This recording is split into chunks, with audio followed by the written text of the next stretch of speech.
우리는 지난 27장에서 하나님께서 이제 이 유다 백성들에게 은혜를 베풀어 주시죠. 근데 왜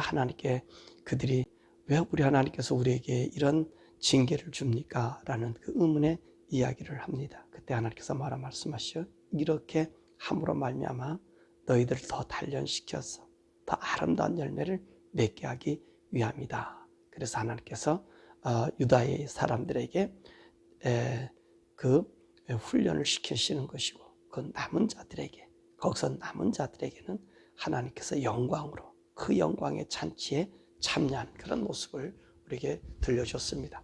자, 이사 28장 말씀, 오늘 있는 말씀은 하나님께서는 이 유다의 사람들에게 다시 경고하는 말씀이죠. 근데 이 경고를 어떻게 하시느냐? 이 에브라임의 화를 통해서, 이제 그들이 멸망당하는 모습을 통해서 이 남쪽 유다를 교훈하는데, 이 당시 때도 이 유다에도 많은 사람들이 북쪽 사람들의 그 모습을 담고 있지요. 그러니까 하나님께서 북왕조를 멸망시키면서 이제 남쪽을 교훈하시는 그런 말씀인 것입니다.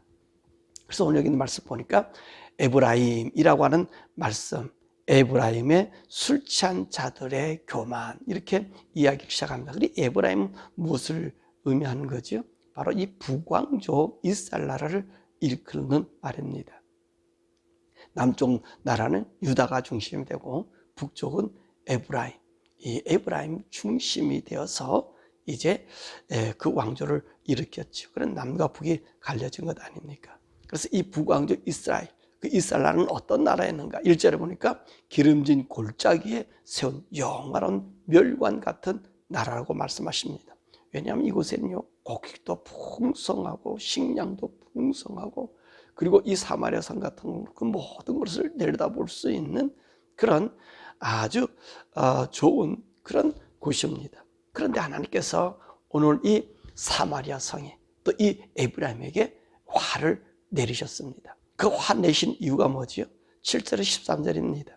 자, 이들이 말씀하시기를 제사장과 선지자들이 독주를 마셔서 술 취합니다 라고 이야기하고 있습니다. 이것이 무슨 말씀이냐면, 이들이 제사장이나 선지자들이 독주를 마셨다는 얘기는 사실 이들이 이방 신들을 숭상하고 숭배하고 이방 문화에 젖어 사는 모습을 말한다는 것입니다. 그런 말이나 7절의 말씀 보니까 옆걸음치며 비틀거려 바른 판단을 할 수가 없어서 하나님의 말씀의 환상을 잘못 풀고 재판을 실수하고 하나님의 뜻에 분별하지 못함으로 잘못된 가르침과 잘못된 교훈을 그들에게 베풀어 주는 거예요. 그 백성들에게 베풀어 줘요. 그런 마음에 8절의 말씀 보니까 이들의 모든 상에 토한 것, 더러운 것으로 가득하여 죄악의 확산으로 더러워졌다는 거죠. 그렇죠. 우상 섬기고 세상 것이 들어오면 그 하나님의 뜻이 분별되지 못하면 그 하는 곳마다 악과 더러움으로 가득 채워질 수밖에 없어요. 가득 채워져요. 우리가 하나님 말씀대로 살자, 하나님 뜻대로 살자 하는 이유가 뭐지요? 사실 하나님의 말씀, 하나님의 뜻은 우리를 온전하게 하는 것이거든요. 우리를 깨끗하게 하는 것이거든요. 그러나 우상과 하나님을 등진 이 세상의 이 모든 것들은요, 그 모든 것이 더러운 것, 모든 것이 토한 것이에요. 그것이 뭐냐면 죄가 확산이 된다는 것이죠. 하나님과 함께 하면은, 하나님과 더불어 살면 죄와 악이 우리에게 도말되지요. 죄와 악이 씻어지지요. 우리가 하나님 앞에 서면 우리의 모습이 죄된 것과 악한 것이 우리에서 물러가게 되잖아요. 그렇기 때문에 우리가 하나님 위주, 하나님 중심 하는 이유는 우리 인간이 인간다운 본래의 모습과 인간의 거룩함이 나타나고 순전함이 나타나지만, 하나님을 등을 돌리는 순간 우상을 섬기고 사단의 지배를 받고 우리 인간 위주로 인간의 지식과 인간의 능력으로 살아갈 때는 그 모든 것이 토한 것이 돼요. 우리가 만들고 먹고 마시고 이 모든 것이 또 토한 것이 되고 더러운 것으로 확산될 수밖에 없음을 이야기해 주겠는 거죠. 또 그리고 9절에 보면 이들이 무엇을 어떻게 가르칠 줄 몰라서 바른 가치관을 정립을 세울 수가 없다는 것입니다. 그러죠. 그래서 인간을 보면 역사는 반복된다 그런 얘기를 하잖아요. 왜 역사가 반복되죠? 그 이유가요, 이거 해보니까 안 되고 저거 해보니까 안 되고 바른 길이 정해지지 않더라는 거예요. 이것이 옛날엔 틀렸는데 이젠 이것이 맞고요, 이것이 죄악이었는데 이젠 이것이 정당화됐어요. 여러분, 이게 우리가 잘 알 수 있는 것이 바로 무엇이냐면 이게 LGBTQ 아닙니까? 이 LGBTQ는 우리 어렸을 때는요, 그 동성연애, 이건 죄악 중의 죄악이고요, 부끄러움 중에 부끄러움이었었어요. 근데 이게 지금 어떻게 됐습니까? 이 사회 사람들이 하나님의 등을 돌리니까 이것이 정의가 되고 이것이 자랑거리가 되고요, 이것이 축제거리가 되는 거예요. 생각해 보세요. 이게 인간 세상이에요. 악한 것이 선이 되고요, 의로운 것이 죄가 돼버려요. 그러니까 이 사람들이 가르치는 이 가치관이 바로 정립이 되지 않는 거예요. 그 우왕좌왕. 그래서 전쟁이 나는 것이고요. 그리고 그래서 이 인간들이요, 악의 그 더러움에 치닫게 되는 거예요. 그래서 이런 바른 가치관이 정립되지 못함으로 10절과 11절의 말씀 보면 하나님의 말씀을 예언자들처럼 모방하고 흉내내는 소리를 내지만 알아들을 수 없는 말이 된다는 거예요. 그게 무슨 말이죠? 여기서도 조금 저기서도 조금. 이거 13절에 그 말씀하잖아요. 여기서도 조금 저기서 조금. 그 얘기는 하나님 말씀을 이렇게 인용해보고 저렇게 인용해보고 다른 사상을 이렇게 인용해보고 저렇게 인용해보고, 그리고 하나님의 말씀처럼 흉내를 내지만 여러분 어떤 일이 생겨져요? 저들이 그 말을 깨닫을 수 없다는 것입니다. 그래서 오늘 13절 말씀처럼 그들이 자빠져서 뒤통수가 깨지고 그물에 걸리고 덫에 걸려 잡히게 될 수밖에 없다는 거예요. 왜요? 알아듣지 못한 교훈이 우리를 사다 보니까 우리의 삶들이 어떻습니까? 우왕좌왕하는 거지요. 이리 함정이 빠지고 저리 함정이 빠지고. 우리 인간의 역사 그렇지 않아요. 하나님 뜻은 인간의 역사 그렇지 않아요. 이리 뒤통수 빠지고 저리 뒤통수 빠지고, 이것이 잘 되는 것처럼 보이고 영광처럼 보이고 영화처럼 보이다가 지나보니까 다 거짓이고, 그죠? 온전한 게 이룰 수가 없어요. 그러니까 오늘 여기는 이 10절과 11절의 말씀 보면 여기서 조금 저기서 조금 경계 교훈의 교훈, 이걸 가지고서는 와서 적용하다 보니까 이들이 알아들을 수가 없다는 거지요. 알아들을 수가 없으니 하나님께서 알아듣지 못하는 사람들을 통해서 너희들을 지배하고 다스리겠다는 거예요. 그러니까 이제 북왕조도 그러고 남왕조 유다도 어떻습니까? 사실 이 바벨론이 초대했을 때 알아들을 수 없는 그들의 언어들 아닙니까? 백성들 알아듣지 못하잖아요. 그들을 통해서 그들이 멸망당하고 있음을 우리에게 보입니다. 자, 이런 지도자들이 이 나라를 다스립니다. 하나님의 뜻으로는 나라를 다스리는 게 아니고 여기서 조금 우상을 따르고 세상을 따르고 그리고 하나님을 등 뒤에 놓고 이런 사람들이 나라를 다스리는 곳에는 어떤 일이 생겨져요? 15절의 말씀처럼요, 협작군이 난무하게 되고요, 임기응변식으로 그때그때 대응하기 때문에 진실이 없어요. 그러니까 진실한 정책이 펴질 수 없어요. 그러니까 15절의 말씀, 거짓말이 우리의 대표셔요, 속임수가 우리의 은신처밖에 될 수 있어요. 이 지도자들이 그러거든요. 이리 속이고 저리 속이고 통계를 조작하고. 여러분, 이게 여러분 보이지 않습니까? 이 거짓하는 사람들, 이 속임수로 쓰는 이 지도자들, 협작군이 있는 이 지도자들을요, 그들이 자기 관료를 쓰는 사람들 한번 보세요. 어떤 사람을 쓰죠? 정직한 사람 안 씁니다. 악한 자들을 써요. 죄 있는 자들을 써요. 범죄자들을 쓰고요, 자기 욕망에 채워진 자들, 그래서 자기보다 더 악한 자를 세워서 이 속임수가 일수예요. 오늘 거짓말이 우리 대피소라고 하잖아요. 속임수가 우리 은신처라고 그러잖아요. 얼마나 속여요. 이 사람들은 부끄러운 줄도 없어요. 왜요? 이미도 거짓과 악이 그들을 사로잡고 있기 때문에 하나님이 등진 사람들, 하나님 떠난 사람이기 때문에요. 여러분, 하나님의 공의와 하나님의 정의가 그들 중심에 있을 수가 없단 말이지요. 그것에 대해서 양심에 환 맞은 사람들이. 그러니까 거짓과 속임수. 여러분들이 보고 있잖아요. 대한민국은 경험했고 미국은 지금 경험하고 있잖아요. 얼마나 거짓과 속임수와 이 더러운 것들로 그 행정부도 꾸미고요. 속이는 자로 행정부를 꾸미고요. 모략으로 행정부를 꾸며요. 그런데 말입니다. 안타까운 것은 이 백성들이 이 망할 징조가 되고 멸망당하고 심판받을 백성들이요. 그것에 환호한다는 거예요. 그것을 알면서도요. 그래도 고개를 끄덕끄덕거리고 있다는 거죠. 거기에 끄덕거리고 있어요. 그러니까 결론적으로 누가 죽어요? 그들은 배불리고 백성들이 도탄에 빠지는 거예요. 백성들이 죽는 거예요. 이렇게 백성들, 제가 항상 여러분들에게 얘기하잖아요. 백성들이 정신 차리지 않으면 여러분 우리 자자손손의 죽음과 멸망이. 근데 보세요. 왜 멸망당합니까? 이 사람들이요. 하나님의 그 진리의 자리로 들어오지 않기 때문에 그래요. 하나님 말씀에 귀를 기울이지 않고 진실과 온전함에 저들을 따르지 않아요. 왜? 함께 부패해져 있으니까. 그게 멸망이 오는 거예요. 결론적으로 우리 자손들에게 멸망을 갖다 주는 거예요. 또 우리 자손들에게 공의와 정직을 가르치는 게 아니라 그들의 곤모 술수에 쩌들려서 그와 같은 삶을 살도록 우리가 내몰고 있다는 것입니다.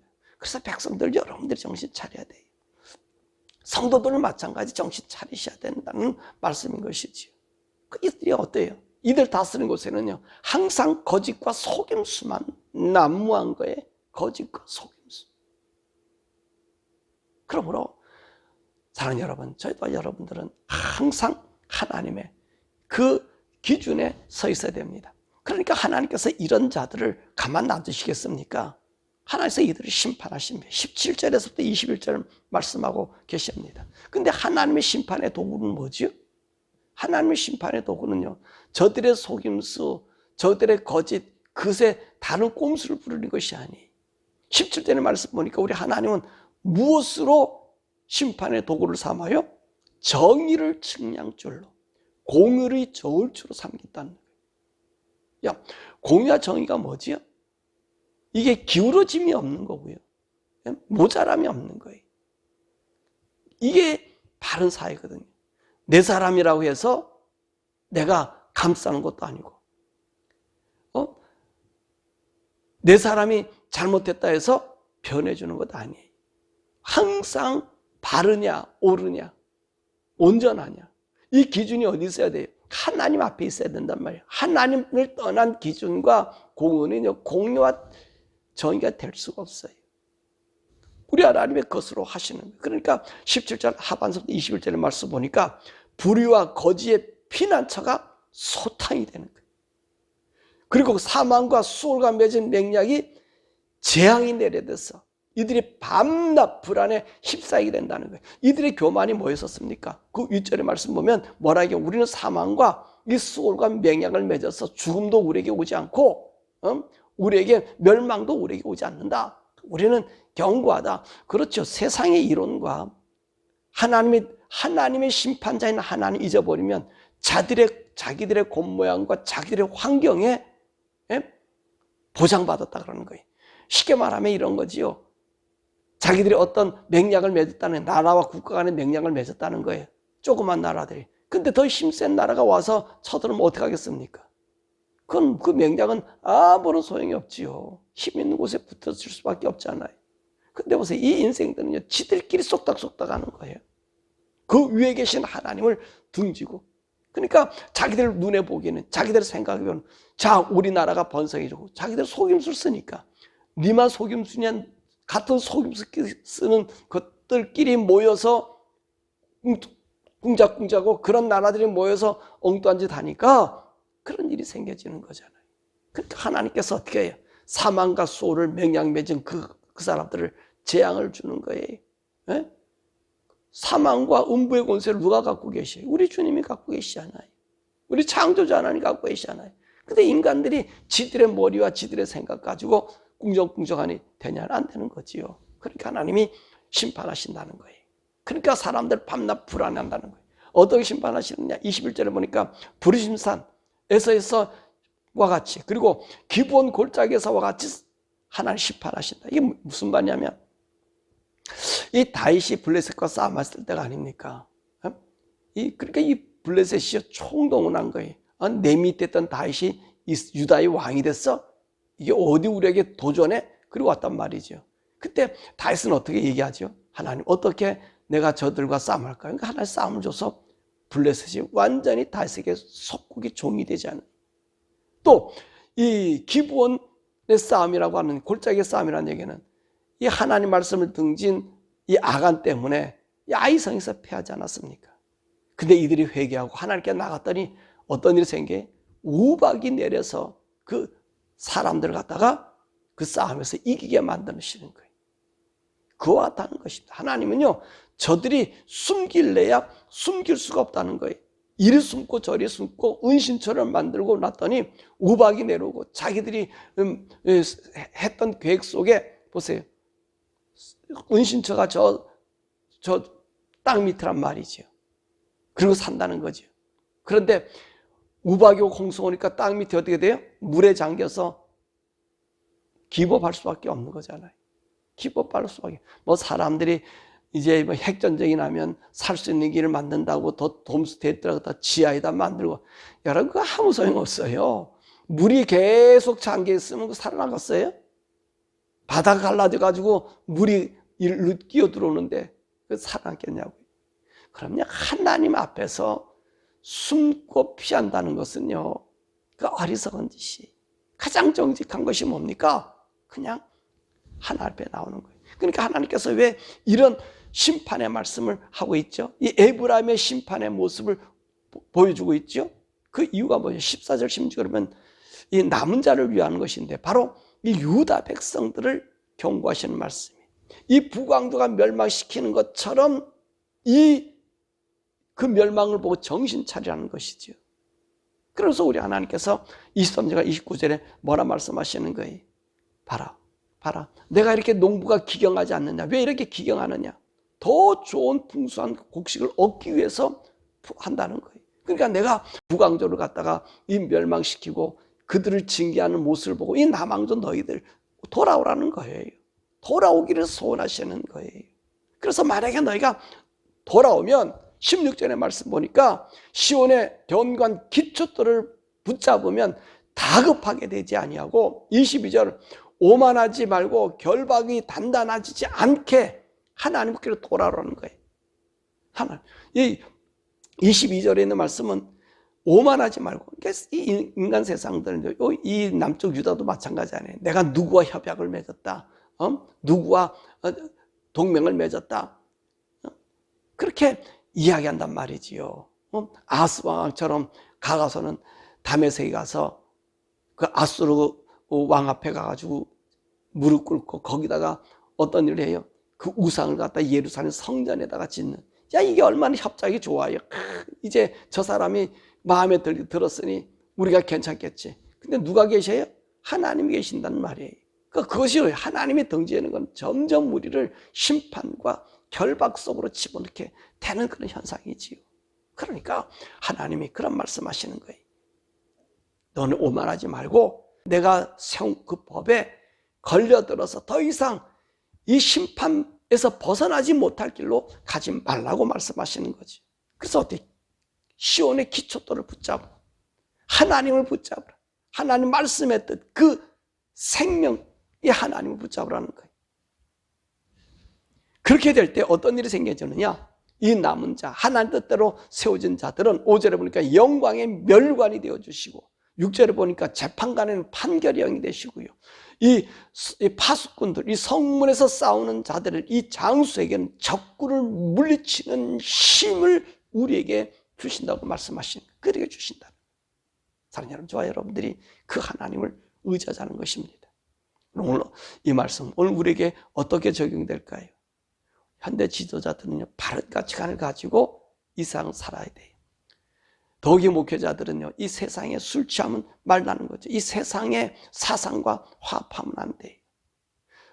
이 목회자들이 하나님 말씀이 가장 필요한 게 위로부터 받는 영감의 말씀이 돼야 되잖아요. 오늘 여기서 떠드는 11절, 13절, 여기서도 조금, 저기서도 조금, 이 구절에서 조금, 저 구절에서 조금. 여러분, 그것 가지고서는 이 하나님의 말씀, 하나님 백성들에게 온전히 줄 수 없어요. 성경 말씀을 다 인용한다 해서 성경 말씀 아니라고요. 여러분들 우리가 좀 기억해야 돼요. 아이 성경 말씀 이용하는데 왜 하나님 말씀 아니에요? 당신 하나님 말씀 부정하는 것 아니에요? 예, 부정하는 게 아니라 이들도 그랬다니까요. 이들도 이 제사장들이나 이 선자들도 하나님 말씀 요리 조금 저리 조금 움직여서 조합시켜서 이게 하나님 뜻이었는데 이게 거짓과 속임수였단 말이지요. 여러분 수없이 많잖아요. 이도 안에 빠진 사람들 보세요. 다 성경 가지고 얘기하잖아요. 어떤 면에서는 더 잘 가르치고 있어요. 그게 아니에요. 하나님의 종들은요, 내게 준 말씀이 있어요. 내가 받은 말씀이 있어요. 저도 마찬가지. 제가 옛날에 했던 설교를 가지고 다시 하면요, 그 영감이 내게 오질 않아요. 그때 영감이. 왜 그렇죠? 그때는요, 그 하나님이 주신 말씀의 영감으로 하지만, 이제는, 내가 이 원고 있는데, 이 원고를 하지. 그러면요, 내가 영감이 없어져요. 하나님과 교통이 안 되져요. 너무 중요하단 말이에요. 그러니까 하나님의 지도자들은 위로부터 나오는 영감이 있어야 돼. 우리 성도들도 마찬가지. 매 순간 성령으로 살라는 얘기가 바로 거기 있어요. 그분의 영감에 의해서 살라.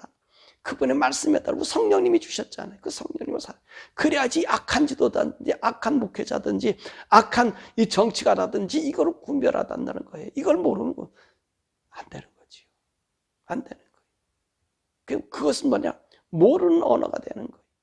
하나님 말씀을 내가 이리 움직여서 갖다 놨다 해서 그것은 바른 말이 아니라 모르는 언어가 된다는 말이에요. 모르는 언어니까 모르는 그 족속에게 이 유다나 그리고 북왕조가 멸망당하는 거잖아요. 그러므로 저와 여러분들이 오늘 주님이 주신 말씀을 항상 성령님 임재 가운데 그 진리 안에 거해야 돼. 하나님의 공의가 내게 있어야 되고 하나님의 정의가 내게 있어야 돼. 그럴 때 이 국가나 이 사회가 온전해지고요. 더욱이 이 개개인 한 사람 한 사람, 여러분 한 사람 한 사람이 성령을 따라. 아유, 목사님이 가르쳐주는 대로 따라가죠. 목사님이 가르쳐주는 것이 잘못 가르치면 잘못돼요. 얼마나 많습니까? 유튜브 인터넷에도 한번 보세요. 얼마나 그릇된 자들이 많은지요. 여러분들이 이 하나님 말씀 붙잡고 이 교훈을 받고 그 성령 주셨고 성령이 주셨으니까 그 말씀 붙잡고요. 우리 영혼이 도둑질 당하지 않게. 어느 누구의 도둑질 당하는 자는 심판받게 돼 있거든요. 도둑질 당하지 않게. 여러분의 영혼을 여러분이 책임지는 여러분 되기를 주님의 이름으로 축원합니다.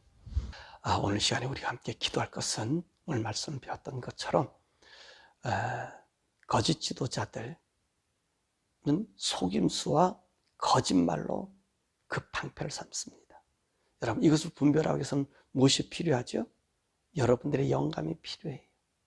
여러분의 영감은 성경 말씀 이리 옮기고 저리 옮기는 게 아니라 그 말씀에 하나님 뜻이 내게 와 닿아야 돼요. 오늘 기도할 하나님, 내가 그 영감이 하나님 말씀에 성령님 보내셨으니 이 성령님 나를 바로 가르쳐 주셨어. 내가 분별할 수 있는 영을 달라고 기도하고 또 한 가지 기도할 것은 우리 교회나 그리고 이 나라 지도자들이 공의와 정의의 하나님, 그 하나님 앞에 서 있게 해달라고. 하나님을 등지면 전부 속임수잖아요. 거짓말이잖아요. 한국도 그랬고 지금 미국은 그 모양으로 지금 가고 있고요. 온 세계 혼란이 오잖아요. 하나님 우리 바른 지도자 달라고. 정직한 지도자, 정직한 목회자, 정직한 나라 지도자들. 그 사람들을 우리에게 세워주고 우리가 그 사람들을 뽑고 그 사람들을 알 수 있는 분별력을 달라고. 우리 주 옆으로 함께 기도하죠.